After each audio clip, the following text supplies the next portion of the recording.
ప్రియమైనటువంటి సహోదరి సహోదరులందరికీ హృదయపూర్వకమైనటువంటి శుభాభివందనాలండి.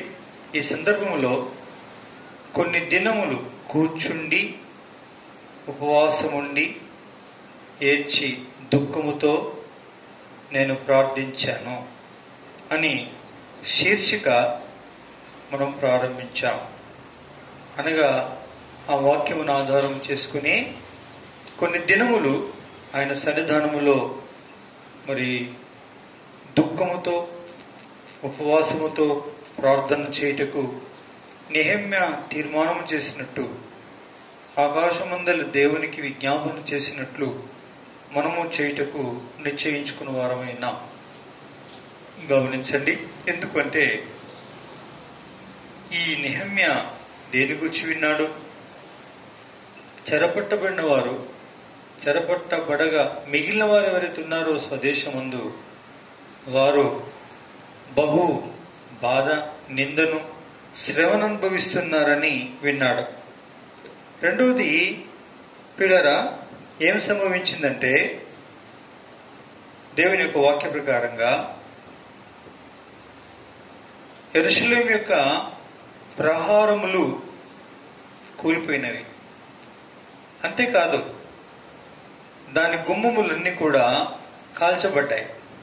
అందుకోసమని ఈ యొక్క నెహెమ్యా ఏం చేశాడు అంటే, ఇట్టి వార్త విన్న వెంటనే ఏం చేశాడు? ఇట్టి వార్త వినగానే నెహెమ్యా 1వ అధ్యాయము 4వ వచనం, ఈ మాటలు విన్నప్పుడు నేను కూర్చుండి ఏడ్చి కొన్ని దినములు దుఃఖముతో ఉపవాసం ఉండి ఆకాశమందలి దేవుని ఎదుట విజ్ఞాపన చేసి తిని. కొన్ని దినములు కూర్చుండి ఏడ్చి. కాబట్టి పిల్లరా, మరి మన చుట్టూరా ఎంతో నష్టం, వినాశనం కలుగుతుంది. పిల్లరా, మరణం యొక్క దాని కోరలు, దాని ఛాయలు మన వరకు, మన దరిదాపుల్లోనికి, మన సరిహద్దుల్లోనికి, పిల్లరా, మన పరిసరాల్లోనికి వచ్చేసింది. అందుకోసమని దీని కోరల్లో చిక్కుకున్న భార్యలు అనేకులు కోల్పోయి ఒంటరిగా, భర్తలు కోల్పోయిన వారు, భార్యలు ఒంటరిగా, ఇల్లు కోల్పోయిన వారు ఇళ్ళకిల్లే ఖాళీ అయిపోయినటువంటి పరిస్థితి, ఎవరింటిలో ఎవరున్నారో ఎవరికి తెలియని పరిస్థితి ఏర్పడింది ప్రపంచ అనేక దేశాల్లో. అదే ఇప్పుడు మన దగ్గర విజృంభిస్తూ ఉంది. ఈ టైంలో, ఈ సందర్భంలో మరి మన తీర్మానం ఏంటి? మన వంతు కనీసం ఆయన కొన్ని దినములు కూర్చుండి ఏడ్చి దుఃఖముతో ఉపవాసం ఉండి ఆకాశమందలి దేవునికి ఏం చేశాడు? విజ్ఞాపన చేశాడు. మన పరిస్థితి ఏంటి? అందుకే దేవుని యొక్క వాక్యంలో దేవుని బిడ్డలుగా మనం యోచించాల్సిన విషయం ఏంటంటే, ఈయన ఇలా చేసి ప్రార్థన చేసినప్పుడు తన పాపములు, తన పితరుల యొక్క పాపములను తను ఒప్పుకొని ఈ 1వ అధ్యాయంలో తనెంతో గోజాడినందుకు దేవుడు, ఆకాశమందలి దేవుడు మనమని ఆలకించాడు. ఒక దినం ఏమైందంటే చూడండి, 2వ వచనం లేక 1-2 వచనాలు 2వ అధ్యాయంలో, అటు తరువాత అర్తహషస్త రాజు ఏలుబడి కాలమున 20వ సంవత్సరంలో నీసాను మాసముందు రాజు ద్రాక్షరసం త్రాగవలనని చూచుచుండగా నేను ద్రాక్షరసం తీసుకుని రాజులకు అందించి తిని. అంతకు పూర్వం ఎన్నడూ అతని ఎదుట విచారముగా ఉండలేదు. కాగా రాజు, నీకు వ్యాధి లేదు కదా, నీ ముఖం విచారముగా ఉన్నదేమి, నీ హృదయ దుఃఖము చేతనే అది కలిగినదని నాతో అనగా. పిల్లరా, ఇక్కడ ఈయన మంచి పొజిషన్ లో ఉన్నాడు. మహారాజు అని అర్థమిచ్చే అర్తహషస్త యొక్క కోటలో ఉన్నాడు, అంతఃపురంలో ఉన్నాడు. తాను రాజు భోజనం చేసి పానీయము చేసే చోట ఉన్నాడు. ఎంతో సన్నిహితంగా ఉన్నాడు. కారణం ప్రిమిటెంట్ వల్లరా, ఆయన నమ్మకస్తుడు, నమ్మకమైనటువంటి వాడు, శ్రద్ధ కలిగినటువంటి వాడు. పిల్లరా, ఇలాంటి దివ్యమైనటువంటి లక్షణాలు కలిగినటువంటి వాడు. మొత్తం మీద అతను ఎంతో సమీపముగా రాజుకు ఉండగలిగిన వాడుగా ఉన్నాడు. 127 సంస్థానాల మీద అధిపతిగా, అధికారిగా ఉన్నటువంటి చక్రవర్తిగా ఉన్నటువంటి అర్తహషస్త అనేటువంటి రాజుకి ఎంత సమీపంగా ఉన్నాడో చూడండి. ఎంత సమీపం అంటే తన ముఖమును గుర్తుపట్టి తనని విచారించేటంత సమీపంగా. పిల్లరా, చెప్పుకుంటే తప్ప బాధలు వినిన అధికారులు, రాజులు, పిల్లరా, వారే గుర్తుపట్టారు అంటే ఎంత సన్నిహితంగా ఉంటే ఎంతో సన్నిహితం. సరే, దైవానుగ్రహం మొత్తం మీద దేవుడు అనుగ్రహించాడు. అందుకే తను అడుగుతున్నాడు, అవుగని నీకు వ్యాధి లేదు కదా? అది అంటే అన్ని సంగతులు తెలుసు ఆయనకి. ఎవరి సంగతి తెలుసు? నెహెమ్యా సంగతి తెలుసు. ఓ, నీకు వ్యాధి లేదు కదా? సరే, మరి నీ ముఖం విచారంగా ఉన్నదేమి? తన జవాబు చెప్పేశాడు, నీ హృదయ దుఃఖము చేతనే అది వెళ్ళినది అని నాకు తెలుస్తుంది అని చెప్పేశాడు. చూసారా, ఇది కాబట్టి ఆకాశమందరి దేవునికి ప్రార్థన చేసినప్పుడు రాజుల హృదయాలను ఆయన నీటి కాలువలుగా చేసి ఆయనకి ఇచ్చవచ్చినట్లు వారి హృదయాన్ని తిప్పువాడైనాడు. పిల్లలు, ఇప్పుడు అదే సంభవించింది. ఎవరి జీవితంలో? నెహెమ్యా యొక్క జీవితంలో. ఇలా ప్రార్థన చేసినటువంటి ప్రార్థన దేవుడు ఆలకించి రాజు హృదయాన్ని కరగతీశాడు. ఎంతో అద్భుతమైనటువంటి కార్యం చేయటానికి దేవుడు నిశ్చయం చేసేసుకున్నాడు. నీవు నేను అంటే మరి నెహెమ్యాను నిజంగా ఆదరించే కార్యక్రమాన్ని దేవుడు చేపట్టాడు. ఎందుకు? కన్నీరు కారుస్తున్నాడు, దుఃఖపడుతున్నారు, ఉపవాసం ఉన్నాడు, కొన్ని దినాలు కూర్చొని ప్రార్థన చేయాలని నిశ్చయం చేసేసుకున్నాడు, చేస్తా ఉన్నాడు. అందుకే దేవుడు ఒక నిశ్చయానికి వచ్చేసాడు. అవును, నెహెమ్యా పేరుకి అర్థం కూడా అదే. ఏమని? యెహోవా ఆదరించును. ఎవరు ఆదరించలేరు, నన్ను దేవుడే ఆదరిస్తాడు అన్న నామధేయం కలిగిన వాడు నెహెమ్యా. పిల్లరా, నామధేయం ఆయన పెట్టుకున్నాడు. దేవుని పిల్లల జీవితాల్లో లక్షణం ఉండాలి. దేవుని చేత ఆదరించబడేవారు, దేవుని చేత ఆదరించబడేటువంటి భక్తి చేసేవారండి వారు కన్నీరు కారుస్తారు, దేవుడు తుడిచిందంటారు, వేదన పడతారు, బహుబాధపడతారు, దేవుడు నాకు నెమ్మదినిచ్చాడంటారు. ఓ, దైవాదరణ పొందేటువంటి వారండి, సామాన్యులు కాదు అన్న సాక్ష్యానికి వెళ్ళిన వారమై ఉండాలి. ఎవరు పొందుతారట్లా?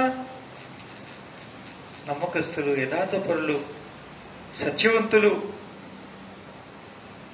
ఒకరికి వచ్చిన కష్టాన్ని తమ కష్టముగా భావించి తన సుఖ సౌఖ్య అంతటి మర్చిపోయి దేవుని యొక్క సన్నిధానములో ఈ రీతిగా ఉపవాసం ఉండి దుఃఖముతో కన్నీటితో ప్రభు పాదాలు కడిగేటువంటి వ్యక్తులంటే, భక్తులంటే ఆయనకి ఎంతో ఇష్టం. అందుకే నెహెమ్యాను యెహోవాయే ఆదరించాడు. అవును, ఆదరించే దేవుడే అర్తహషస్త యొక్క హృదయాన్ని నీటి కాలువగా చేసేసాడు. పిల్లరా, ఇప్పుడు ఏమంటున్నాడు? నేను మిగులు భయపడే వెంటనే రాజు చిరంజీవి అగును గాక.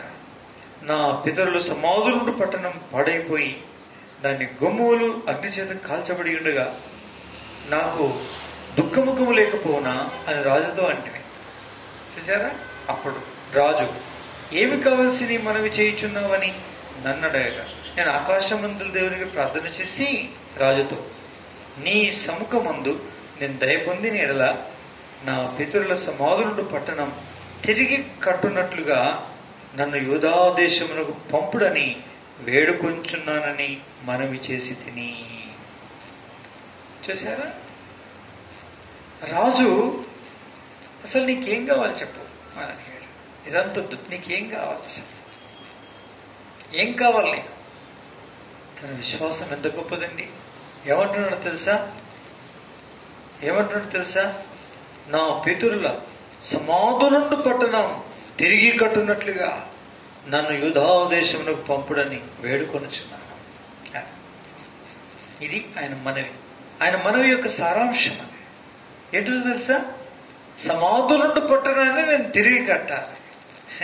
చూసారా, ఏ పట్టణాన్ని కట్టాలి? నేను సమాధులుండు నా పితరుల యొక్క పట్టణాన్ని కట్టాలి. పిల్లరా, సమాధులుండు పట్టణాన్ని కట్టడం అంటే, సమాధులుండే పట్టణాన్ని తిరిగి కట్టడం అంటే అది విడిచిపెట్టి ఇంకో పట్టణం కట్టుకుంటే బాగుంటుంది కదా. ఇదంతా తత్తంగా మనకేం వచ్చిందిరా బాబు, ఈ పడిపోయినవన్నీ సాగు చేసుకుంటా ఇంత కష్టపడి మళ్ళీ తిరిగి కట్టుకునే బదులు నూతన స్థలంలో ఏదో ఇంతంత కట్టుకుంటే పోలే అని అనుకుంటా. చాలా రిస్కీ ప్లేస్. ఏది పాడైపోయిన దాన్ని మరలా బాగేటట్టు తిరిగి కట్టడం అనేటువంటి విషయం చాలా కష్టతరమైన విషయం. అది చాలా కష్టతరమైన విషయం. అయినా సరే ఏమంటున్నాడు, అది పడిపోయిన ఇల్లు ఓ ఇంటినే బాగు చేయడం అంటే, మళ్ళీ కట్టడం అంటే ఎంత రిస్కీగా ఫీల్ అవుతామో, ఎంత చికాకుగా, ఎంత కష్టతరంగా ఉంటుందో పిల్లరా. మరి సమాధులు ఉండేటువంటి పట్టణాన్ని తిరిగి కట్టడం అనేటువంటిది ఇంకెంత కష్టమండి. సమాధానంగానే భయం అవుతుంది మనకి, సమాధానంగానే భయం అవుతుంది. అంటే అర్థం ఏంటి? సచ్చిన పరిస్థితులలో తిరిగి కట్టడం. ఆత్మీయత సచ్చింది, విశ్వాసం సచ్చింది, మనుషులు చనిపోయారు, సహకరించేవారు లేరు, సహకరించరు కూడా. ఎన్నో కష్టాలతో కూడినటువంటి పట్టణంగా మారింది. అలాంటి దాన్ని మళ్ళీ తిరిగి కట్టుటకు నాకు సెలవిమ్ము అని అడుగుతున్నాడు. ఈయన విశ్వాసం ఎంత గొప్పది. నా ప్రియులరా, ఎవరు ఆదరించబడతారండి? సమాధులుండు పట్టణాన్ని బాగు చేయవాడు, తిరిగి కట్టే వారిని ఆదరిస్తాడు దేవుడు. నా ప్రియులరా, అది అంటే అర్థం ఏంటండి? సచ్చిన పరిస్థితుల్లో, మనసులు చచ్చిన పరిస్థితుల్లో, పరిస్థితులు చచ్చిపోయిన పరిస్థితుల్లో, ఆర్థికంగా చచ్చిపోయినటువంటి పరిస్థితుల్లో, పడిపోయినటువంటి పరిస్థితుల్లో, అధికారం ఆధిపత్యం పలుకుబడి సాక్ష్యం పడిపోయి ఏ విధమైన సహాయ సహకారం లేకుండా చనిపోయినటువంటి పరిస్థితుల్లో తిరిగి పట్టణాన్ని కట్టేది పిల్లరా, అది గొప్ప విషయం. ఆ పట్టణం పేరేం పేరండి? యెరూషలేము. సమాధులుండు యెరూషలేమును పట్టణాన్ని నేను తిరిగి కట్టాలి అంటే, సమాధులుండు సమాధాన పట్టణాన్ని నేను మళ్ళీ కట్టాలి, సమాధానాన్ని తిరిగి కట్టాలి. చూసారా? కాబట్టి ఎంతో బాధకరమైనటువంటి, శ్రమతో కూడినటువంటి, కష్టతరమైనటువంటి పరిస్థితి పీడారా. ఇది ఆధ్యాత్మికంగా మనం ధ్యానిస్తే మనమే వెళ్ళలేం, మనమే యెరూషలేమును కట్టలేం. కానీ ఆ యెరూషలేము, ఆ సమాధులు ఉండేటువంటి పట్టణం, ఆ సమాధులు ఉండేటువంటి, ఆ సమాధానమైనటువంటి పట్టణం ఆధ్యాత్మికంగా ధ్యానిస్తే దాన్ని తిరిగి కట్టడానికి నువ్వు పూనుకోగలిగి, కోరుకోగలిగితే చాలు, దేవుడు నిన్ను ఆదరించి అనేకుల కన్నీరు తుడిచి గొప్ప కార్యములు చేయడం కొరకై నిన్ను వాడుకుంటాడు. నా ప్రియ సహోదరి సహోదరులారా, ఏంటిది? లోకమంతా సమాధులతో సమానం. ఎందుకు చెప్పండి? బ్రతికి ఉన్నామన్న పేరే కానీ మీరు మృతులే అంటుంది వాక్యం. ప్రకటన గ్రంథంలో 3వ అధ్యాయంలో తీయాల్సిన పని లేదు. ఓ సంఘానికి ఈ ప్రకారంగా రాస్తూ ఆయన పలుకుచున్న మాట ఏంటంటే, బ్రతుకుచున్నారన్న పేరే ఉంది కానీ మీరు మృతులైనటువంటి వారై ఉన్నారు. ఎవరితో అంటున్నాడు? సున్నం కొట్టిన సమాధుల్లారా అన్నాడు. ఎవరిని చూసి? యేసుక్రీస్తు ప్రభువారు అన్నారు, శాస్త్రులను, పరిసయ్యులను, ధర్మశాస్త్రోపదేశకులను, మత సంబంధమైనటువంటి ఛాందస్వాదులను దేవుడు చెప్పాడు. ఏమన్నాడో తెలుసా? ఏమన్నాడో? అవును, సున్నము కొట్టిన సమాధుల్లారా మీరెన్నడూ బాగుపడతారు అన్నాడు. ప్రతి సమాధిలో కుళ్ళు, కుతంత్రం, కుళ్ళు, కంపు, ఎముకలు తప్ప ఏమీ ఉండదు. అలాంటి వాడి చేత నింపబడ్డటువంటి మీరు పైకి మాత్రం ప్రాణం గలవారుగా ఉన్నారు, కానీ మీలో ఉండే దేవుని యొక్క ఆత్మ సచ్చిందై ఉన్నది అని చెప్పాడు ప్రభు. సచ్చిన దాంతో సమానంగా ఉన్నారు మనుషులు. లోకమంతా చూస్తే అలాగే ఉన్నారు. కానీ ఈ మాట ఎస్పెషల్లీ ఎవరిని గురించి రాశాడంటే, చూడండి, ప్రకటన గ్రంథం 3వ అధ్యాయంలో ఏమన్నాడు? తీసి చదవడం మనకు క్షేమం కదండి. కాబట్టి 3వ అధ్యాయంలో ఇలా అన్నాడు, ఏమని? మొదటి వచనం, సార్దీసులో ఉన్న సంఘదూతకి ఇలాగు రాయము, 7 నక్షత్రం దేవుని 7 ఆత్మలు గలవాడు చెప్పు సంగతులు ఏమనగా, నీ క్రియలు ఎరుగుదును. ఏమనగా, జీవించుచున్నావన్న పేరు మాత్రం ఉన్నది, కానీ నీవు మృతుడవే. చా ఎవరి గురించి రాశాడండి? ఎవరి గురించి చెప్పాడు ఈ మాట?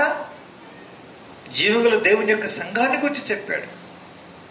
ఆ సంఘంలో ఒక భాగమైనటువంటి సార్దీస్ అనేటువంటి సంఘానికి చెప్పాడు. ఏమని చెప్పాడు? నువ్వు బ్రతుకుచున్నావన్న పేరుంది, కానీ మృతుడవే. ఒకవైపు లోకము సచ్చింది, అవి సమాధులే.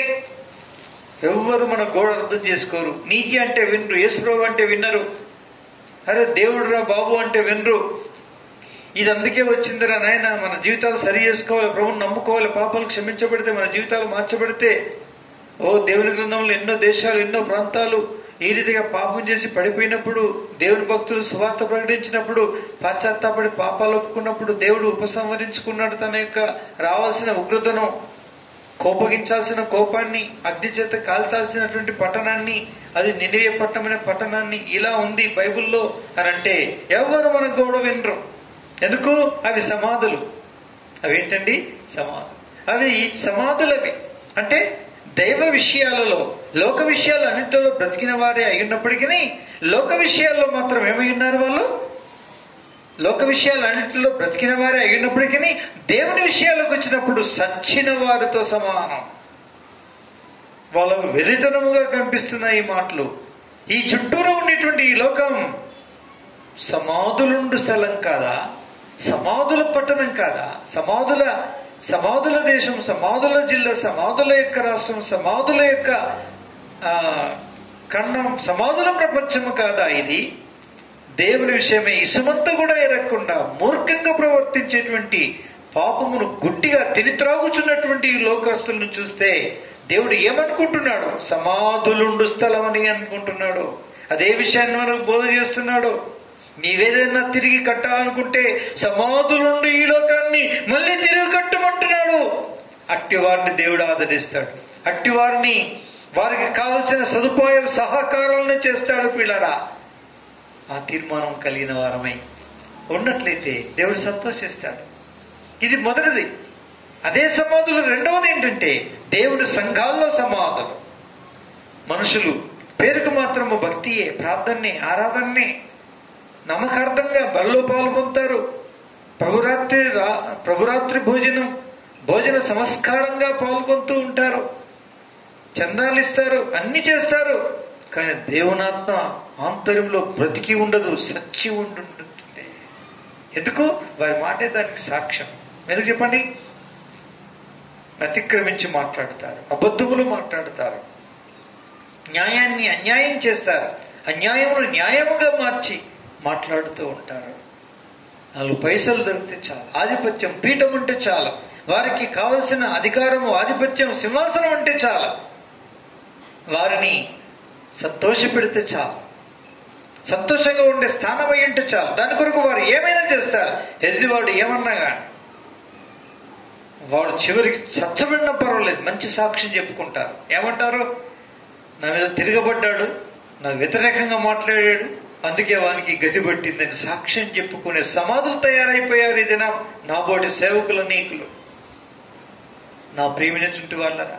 ఇది దీనస్థితి, ఇది దౌర్భాగ్యకరమైనటువంటి పరిస్థితి. పెద్దలను చూస్తే అలాగే, బాధ్యులైన వారిని చూస్తే అలాగే, ప్రచారంలో చూస్తే అలాగే, ఈ భూలోకములో అనేక మంది దైవ సేవకులు, దైవజనులను చూస్తే అలాగే. నా పిల్లరా, విశ్వాసులు చూస్తే ఇంకా లెక్కలేదు, క్రైస్తవ లోకాన్ని చూస్తే ఇంకా లెక్కలేదు. అన్ని సున్నంగొట్ట సమాధుల్లాగా కనిపిస్తున్నాయి. ఎవరికి? నీకు నాకు కాదు, దేవుని యొక్క దృష్టికి పిల్లారా. అందుకే కదా 10 మంది కన్యకలు వస్తే 5గురు చేర్చబడ్డారు లోపలికి, తలుపులు మూసివేయబడ్డాయి. ఇంకా 5 ఓ ప్రభువా వచ్చి ఉన్నాం తీయమంటే, మీరెవరో ఎరగరు, పోండి, మీరెవరో నేను ఎరగను, వెళ్ళండి, వెళ్ళిపోండి అని చెప్పాడు.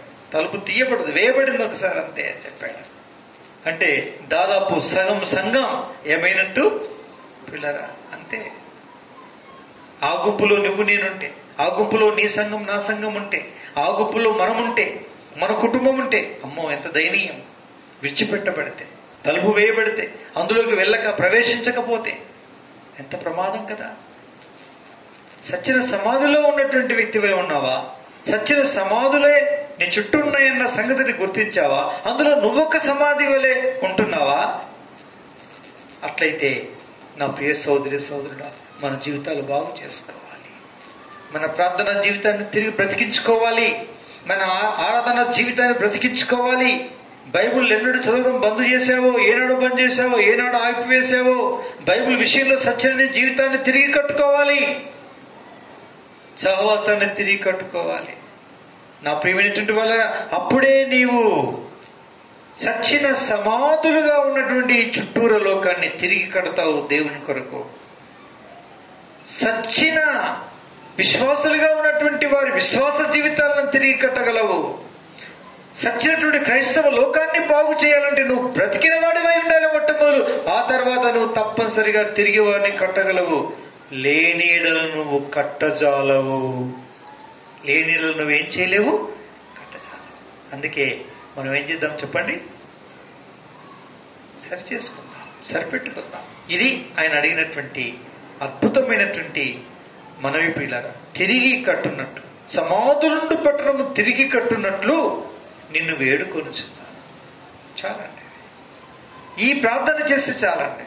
దేవా, కరోనాతో సస్తున్నటువంటి వారిని కాపాడు, బ్రతికించు అని ప్రార్థన చేయటంతో పాటు నీ కొరకు ఆత్మీయంగా సంబంధం లేని వారుగా చనిపోతున్నారు, వారికి ఆత్మీయ అనుబంధ సంబంధమును, రక్షణ భాగ్యాన్ని ప్రసాదించు అని ప్రార్థన చేయాల్సిన వారమైనాం. అంతేకాదు నా ప్రియమైనటువంటి వాళ్ళారా, రక్షింపబడ్డామన్న పేరు కలిగిన వారై ఆధ్యాత్మికంగా ప్రార్థనలో, ఆరాధనలో, వాక్య విషయంలో, నీ దైవ మందిరం విషయంలో, ఆసక్తి విషయంలో మాంద్యులైపోయి చచ్చిపోయిన వారై సమాధుల్లాగా మారిపోయినటువంటి నా సహపాఠి విశ్వాసుల్ని, నా క్రైస్తవ లోకాన్ని తిరిగి బ్రతికించు. వీరిని నేను తిరిగి కట్టాలని ఆశపడి నీ దగ్గర మనవి చేస్తున్నా. నా సహాయం నాకు చేయి తండ్రి అని ప్రార్థన చేసుకోవాలి. నన్ను తిరిగి కట్టు. నేను ఒక సమాధినే, నా కుటుంబం ఒక సమాధే, నా సంఘం ఒక సమాధే. నా తండ్రి, నీ విషయాల్లో సచ్చిన వారమయ్యుండి మేము సమాధులుగా మారాం, సున్నం కొట్టిన సమాధులమయ్యాం.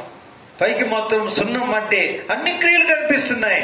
అరే, ఈయనకేంటంటే చాలా భక్తుడు, మంచి మాట్లాడుతున్నాడు, మంచి ప్రార్థనలు చేస్తాడు, చక్కటి పాటలు పాడతాడు, చక్కటి వాయిద్యాలు వాయిస్తాడు, బాధ్యత వహిస్తాడు, ఎంత పెద్ద, ఎంత బాధ్యుడు, ఎంత పట్టింపు కలిగినటువంటి వాడు, ఎంత నమ్మకమైనటువంటి కాపరండి, ఎంత అమ్మో సామాన్యులు కాదండి అని సున్నం వల్ల పైకి ఎంతో చక్కగా కనిపించినప్పటికీ దేవుని దృష్టికి నీవు, నీ హృదయం, నీ జీవితం, నీ బ్రతుకు, నీ కుటుంబం, నీ సంఘం ఎలా ఉంది, నీ పరిచర్య ఎలా ఉందో దేవుడి దినం పరీక్షించుకోమని చెబుతున్నాడు. అదే సమాధి అయితే నువ్వే సమాధిని బాగు చేయలేవు. మనం బాగుపడాలి. ప్రభువా, నేను బాగులేంటండి, నన్ను క్షమించండి, నీ రక్తంతో నన్ను కడగండి, పవిత్రపరచండి, నన్ను బ్రతికించు. మొట్టమొదలు నాయన నన్ను బ్రతికించు, నా కుటుంబాన్ని బ్రతికించు, నా సంఘమును బ్రతికించు, నా సేవను బ్రతికించు నా తండ్రి. ఆ తర్వాత నేను పాడైపోయినటువంటి ఈ లోకాన్ని తిరిగి కట్టడానికి, పాడైపోయినటువంటి క్రైస్తవ లోకాన్ని, విశ్వాస సంఘాలను తిరిగి కట్టడానికి, నాయన సున్నం వేసిన సమాధుల్లాగా ఉండకుండా తిరిగి కట్టడానికి నాకు సహాయం చేయి తండ్రి. అది నాకు చేస్తే చాలు తండ్రి. నేను ఒక్క మాట ప్రార్థన చేస్తే తప్పనిసరిగా ఆయన నిన్ను ఆదరిస్తాడు. తప్పనిసరిగా నిన్ను ఆదరిస్తాడు. ఆయన కడుగుతాడు, పవిత్రపరుస్తాడు, నీకు కావలసిన సహాయం అంతటినీ కూడా చేస్తాడు. ఆకాశమందలి దేవుణ్ణి ప్రార్థన చేసి అడిగిన మనవులన్నింటినీ కూడా రాజు తూచా తప్పకుండా అన్నింటినీ కూడా పిల్లరా తనకు సరఫరా చేశాడు, తనతో కూడా పంపించాడు. చేశారా? కాబట్టి నీ జీవితంలో, నా జీవితంలో తగిన జవాబునివ్వాలంటే ఈ కార్యం తప్పనిసరి మనం చేయాలి. చిన్న ప్రార్థన చేసుకుందాం. ఇంటి వాక్యాన్ని దేవుడు దీవించి ఆశీర్వదించిన కాక. కన్ను మూసుకోండి, చిన్న ప్రార్థన చేద్దాం. ప్రియమైన పరలోకపు తండ్రి, పరిశుద్ధమైన దేవ, ఎంత చక్కటి మీ ప్రశస్తమైన మాటలు, నెహెమ్యా చేసిన ప్రార్థనలో ఉండేటువంటి మర్మం మాకు తెలియచేశారు. సమాధులుండు పట్టణాన్ని నేను తిరిగి కట్టాలి. ఇది చారిత్రాత్మకమైనటువంటి విషయం. ఇది నాకేం సంబంధం అని నేను అనుకుంటున్నాను, మేము అనుకుంటున్నాం ప్రభా. కానీ మీరు వివరించారు, ఆ సమాధులు ఎక్కడో లేవు, నా చుట్టూరా ఉన్నారు వారే లోకస్తులు, దేవుణ్ణి ఎరగని జనమంతా కూడా సమాధులే. విశ్వసించి కూడా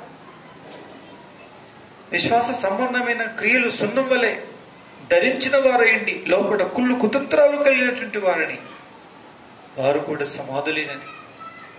ఈ విధంగా ఈ రెండంతల పట్టణములను తిరిగి కట్టాలని మీరు గుర్తు చేస్తూ వచ్చారు. నాయనా, నన్ను మన్నించు. ఇది కేవలం ప్రార్థన ద్వారా తప్ప అసాధ్యమైన విషయం. కొన్ని దినములు కూర్చుండి ఏడ్చి కన్నీరు కార్చి దుఃఖపడి ఆకాశమందల దేవునికి విజ్ఞాపన చేస్తే తప్ప జరగని అసంభవమైన కార్యం ప్రభా.